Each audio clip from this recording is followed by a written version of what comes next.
Hyundai റോട്ടം, Alstom എന്നീ രണ്ട് കമ്പനികളാണ് കോച്ചുകൾ നിർമ്മിച്ച് വിതരണം ചെയ്യുന്നതിനായുള്ള ടെൻഡറിൽ പങ്കെടുത്തത്.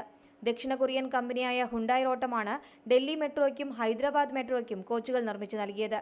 ചെന്നൈ മെട്രോയ്ക്കായി കോച്ചുകൾ നിർമ്മിച്ചു നൽകുന്നത് ഫ്രഞ്ച് കമ്പനിയായ അൽസ്റ്റോമാണ്. സാങ്കേതിക പരിശോധനയിൽ ഇരു കമ്പനികളും നേരത്തെ യോഗ്യത നേടിയിരുന്നു. DMRCയുടെ ഡൽഹി ആസ്ഥാനത്ത് ചേർന്ന യോഗത്തിൽ DMRC ഉദ്യോഗസ്ഥരും കമ്പനി പ്രതിനിധികളും പങ്കെടുത്തു. സാമ്പത്തിക പരിശോധന പൂർത്തിയായ സാഹചര്യത്തിൽ ഒരാഴ്ചയ്ക്കകം യോഗ്യതയുള്ള കമ്പനിക്ക് ടെൻഡർ നൽകും. തിരുവനന്തപുരം കോഴിക്കോട് മോണോ റെയിൽ പദ്ധതിക്ക് കരാറുകാരെ കണ്ടെത്തുന്നതിനുള്ള ടെൻഡറുകളുടെ സാമ്പത്തിക പരിശോധനയും പൂർത്തിയായതായി DMRC അറിയിച്ചു. കനേഡിയൻ കമ്പനിയായ ബൊംബാർഡിയർ മാത്രമാണ് മോണോ റെയിൽ പദ്ധതിയുടെ കരാറിനായി ടെൻഡർ സമർപ്പിച്ചത്.